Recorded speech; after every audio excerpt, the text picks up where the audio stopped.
Soichiro Honda sold his ruined dream to the firm that rejected him. The company was rubble. Toyota paid scrap price, 450,000 yen. A year later, he had one small engine, built for a radio, not a road. How does that become today's Honda, the world's largest motorcycle maker? 500 million built, cars and a jet besides. It starts with strangers riding trains across Japan to buy it. He had built that company for one customer, Toyota, Japan's rising carmaker, the buyer whose approval he wanted more than any other. Years earlier, Honda had built his own race car, set a Japanese speed record in it, and crashed it hard enough to break bones. He healed, then he went back to the workshop and to engines. In the late 1930s in Hamamatsu, a coastal city on Japan's main rail line, he founded Tokai Seiki with a partner. The company existed to make one part, the piston ring. A piston ring is a thin metal band that seals the cylinder of an engine, so the explosion inside pushes the piston instead of leaking past it. If the ring does not seal, the engine loses power. Toyota was the one buyer that mattered.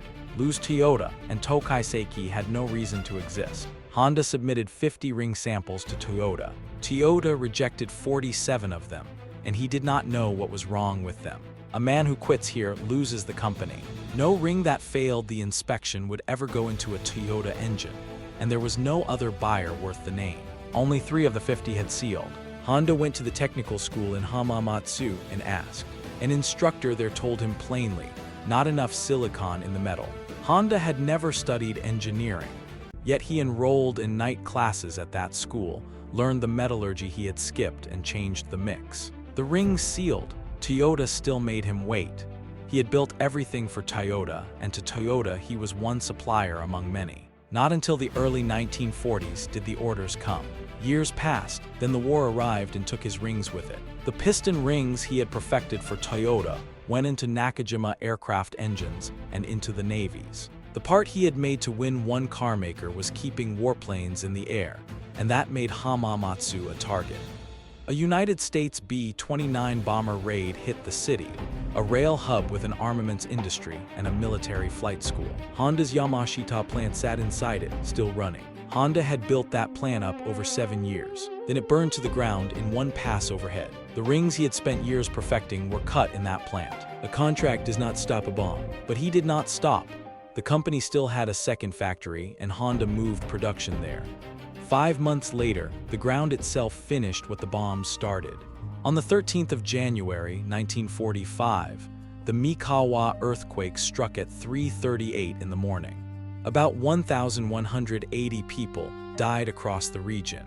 Wartime censors kept the disaster out of the newspapers to protect morale.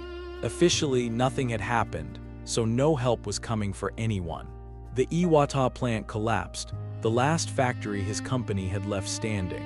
He had nowhere left to build, and no one outside the region even knew why. He had no factory left and no money. So Honda sold what remained of his company to Toyota, to the same carmaker that had thrown out 47 of his first 50 samples. 450,000 yen, scrap price for the wreckage, nothing more. It was the end of a company he had spent 8 years building from nothing, gone in a single afternoon of paperwork. There was no name left to protect, and still no way forward. For about a year afterward, Honda did nothing that looked like starting a company again. Yet he did not chase a rescue plan. The man who had built race cars and a factory built nothing for a year. He distilled liquor from millet, he saw friends.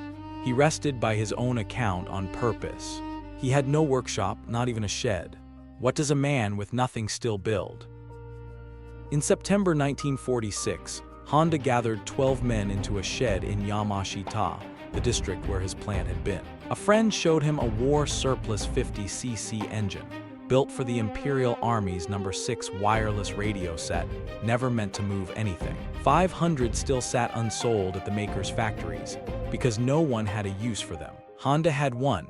Honda rigged it to a bicycle's rear wheel with a length of belt. His wife Sache rode it around and came back with her best trousers covered in oil. It ran. Would strangers pay for it too? He went out and bought every engine left at the maker's 2 factories, roughly 500. Post-war Japan had almost no gasoline, and the trains were packed past capacity. A bicycle that moved under its own power was worth almost anything.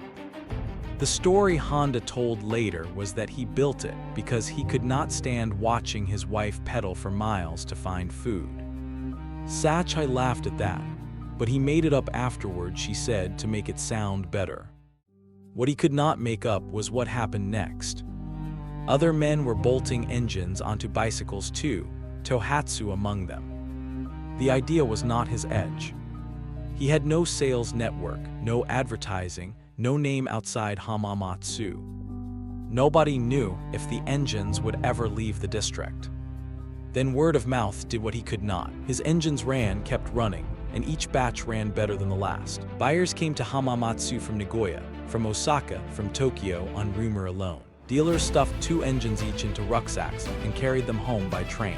Honda sold all 500. Then his team built its own copy, the A-Type. 2 years after the shed, Honda incorporated Honda Motor. Honda could build an engine. Selling one was a different trade. The next year he took on a partner, Takeo Fujisawa. Fujisawa was a salesman. He took over the half of the business Honda never touched: money, dealers, customers. Honda kept the engines. A year later, the first complete Honda motorcycle rolled out. In 1952, Fujisawa made his bet. One letter, mailed to more than 50,000 bicycle shops, offering an engine kit to sell. 30,000 wrote back, 5,000 paid in advance. 15,000 became dealers, a sales network built by mail. 6 years after that came the Super Cub, built for ordinary riders, not enthusiasts. And the year after that, Honda was widely called the world's largest motorcycle maker. Back in that shed, no gasoline, no room on the trains. Strangers rode those trains across Japan anyway to buy an engine built for a radio. And Toyota, the firm that rejected him and bought his wreckage for scrap, still does not build one. Honda did not win because the idea was his. Others had it too. He won because his engines kept running and people talked. 450,000 yen out. 500 million motorcycles back. Tell me in the comments, would you have bet on that shed?